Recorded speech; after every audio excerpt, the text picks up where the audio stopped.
تو یہ یہ جو سیٹھ صاحب تھے یہ واپس چلے گئے تھے اس وقت تک.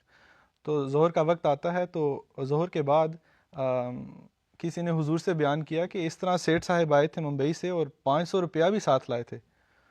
تو حضور کا جواب سنیے. حضور فرماتے ہیں کہ ہمیں اس کے پیسے سے کیا غرض، اگر اسے فرصت نہیں تو ہمیں کب فرصت ہے، اسے خدا کی کوئی غرض نہیں تو ہمیں دنیا کی کیا غرض ہے.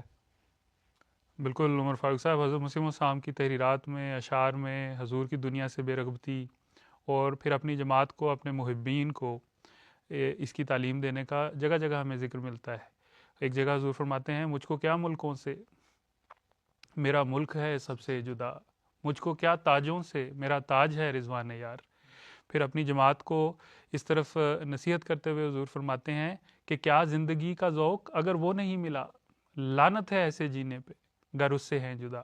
تو حضرت مسیح السلام کی یہ جو رنگ ہے حضور نے اپنی جماعت میں بھی پیدا کرنے کی کوشش کی ہے. بالکل ایسے ہی ہے، بلکہ اصحاب کے علاوہ جو حضور سے ملنے آتے ان کو بھی حضرت مسیح علیہ السلام یہی تلقین کیا کرتے تھے کہ خدا تعالیٰ کے ہو جاؤ اور دنیا داری کے پیچھے نہ پڑو، بلکہ خدا تعالیٰ جو اصل محور ہونا چاہیے اس کے پیچھے پڑنا چاہیے. اس کی ذات جو ہے وہ انسان کی توجہ کا مرکز ہونی چاہیے.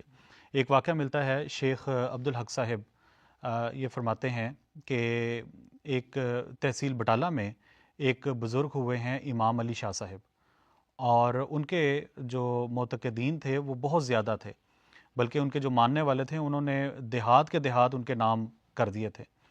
لیکن اب ہوا یہ کہ ان کی وفات کے بعد ان کی جو آگے نسل چلی ان میں یہ جو اراضیات ہے ان کو لے کر مسائل پیدا ہو گئے، اور ان کے جو گدی نشین تھے اس زمانے میں جناب میر بارک اللہ صاحب، انہوں نے یہ کیا کہ ایک خاص جو زمین کا حصہ تھا اپنے چھوٹے بھائی میر لطف اللہ کو دینے سے انکار کر دیا.